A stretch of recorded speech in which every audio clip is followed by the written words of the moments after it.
Welcome to Europe Weekly for a look back at what's been happening over the past 7 days. This week, MEPs gave their backing to the new European Commission, with a large majority saying they'd support the EU executive over the next 5 years. 28 officials will oversee the shaping of laws that affect 500 million Europeans. The new European Commission won the backing of MEPs earlier, and the EU executive's incoming president said tackling youth unemployment remains a top priority. I can see a whole generation growing up, which is a generation left behind, lost, seeing the level of unemployment that affects young Europeans. So I think if we can put in place a good investment programme, which in the medium term can boost growth potential, boost the forces of growth in Europe, then young people will benefit. Last year, many MEPs in the centre-left group backed tougher fiscal discipline in the Eurozone. Now their leader says he welcomes the idea of public investment. Juncker has convinced us on the basis of programmed commitments, the commitment to a plan for growth and jobs, 300 billion euros, the commitment on the Workers' Directive, the commitment for women who go on maternity leave. However, the Greens remained resolute in their opposition to Juncker's new commission, singling out Hungary's Tibor Navracsics. We think there are some people in there who really shouldn't be commissioners for the European Union. We have people with a clear conflict of interest. We have people who have a very wrong idea which way Europe should go. We have people like the Hungarian commissioner who's been writing at with the Hungarian media law and who's now responsible for culture. Juncker's team replaced the one led by former Portuguese Prime Minister José Manuel Barroso. They start work on November the 1st. Jean-Claude Juncker takes over from José Manuel Barroso. The latter's record has been criticised by some, but he leaves the post with a sense of job done. Take a look. Outgoing European Commission President José Manuel Barroso took to the floor of the European Parliament to defend his record during his 10 years at the head of the EU executive. We were, in fact, very close to default. A less polite word, to the bankruptcy of some of our member states. And look at where we are now. Portugal and Ireland exited the programme successfully. Ireland is now one of the fastest growing countries in Europe. But only 1/4 of MEPs turned up to hear Barroso laud the EU's response to the Eurozone crisis. One French journalist is happy to see him go. The Commission didn't propose anything for 10 years. It only put forward the ideas that heads of state and government wanted it to propose. The financial crisis, well, that happened because the Commission refused to regulate financial markets. The banking crisis happened because it didn't have the courage to make a banking union. Barroso has even written a book about his 10 years at the helm of the EU executive. He says member states should take some of the blame for not showing enough solidarity. I think at the most difficult moments of the crisis, I would have liked a more solidarity-based response. It took a lot of time, energy and hours to convince certain capitals to be more generous with Ireland, Portugal and Greece. Former Portuguese Prime Minister steps down on October the 31st.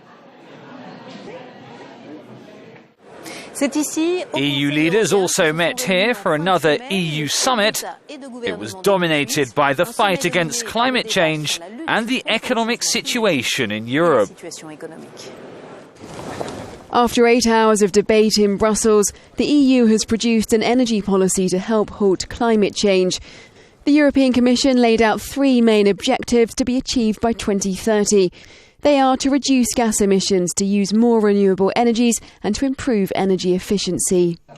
It was not easy, not at all, but we managed to reach a fair decision. It sets Europe on an ambitious yet cost-effective climate and energy path. Climate change is one of the biggest challenges of mankind. Ultimately, this is about survival. It is the example of a long-term policy. Green campaigners say the plans are disappointing, particularly at a time when Europe needs to reduce its reliance on imported fossil fuel from Russia. When Europe sets ambitious goals on energy efficiency and renewable energies, in reality that stimulates investment, because investment becomes essential. The 28 member states hope a pact can be agreed in Paris next year with industrial powers from Asia, North America and the rest of the world.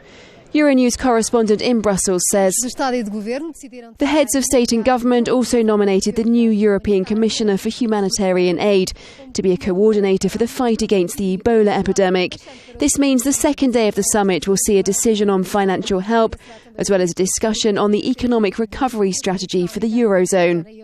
Isabel Marques da Silva, Euronews, in Bruxelas. British Prime Minister David Cameron has hit out at a €2 billion bill handed to him by EU officials, branding it unjustified and unacceptable. He said he would not be paying the required amount by the December the 1st deadline. When you listen to some of the Commission, it's almost like, well, of course it's a technical adjustment and that results in this bill, but everyone has to pay. Well, no, they don't, right? We are a member of this organisation. We've invested in this organisation. We're a leading player in it. And you do not, join an association that suddenly thumps you with a bill for €2 billion 3 weeks before you've got to pay it. It is not an acceptable way to behave. And this organisation has got to understand if it behaves in this way, it shouldn't get surprised when its members say this cannot go on, and it's got to change. EU officials argue the new bill comes after an annual review of the British economy.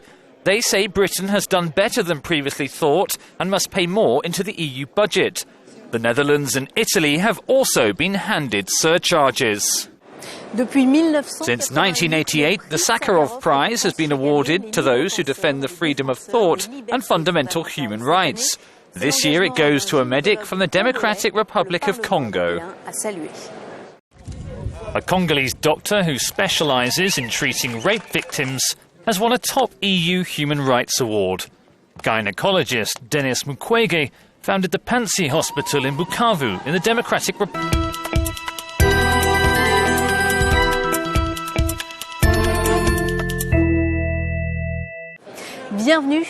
Welcome to Europe Weekly for a look back at what's been happening over the past 7 days. This week, MEPs gave their backing to the new European Commission, with a large majority saying they'd support the EU executive over the next 5 years. 28 officials who will oversee the shaping of laws that affect 500 million Europeans. The new European Commission won the backing of MEPs earlier, and the EU executive's incoming president said tackling youth unemployment remains a top priority. I can see a whole generation growing up, which is a generation left behind, lost, seeing the level of unemployment that affects young Europeans. So I think if we can put in place a good investment programme, which in the medium term can boost growth potential, boost the forces of growth in Europe, then young people will benefit. Last year, many MEPs in the centre-left group backed tougher fiscal discipline in the Eurozone. Now their leader says he welcomes the idea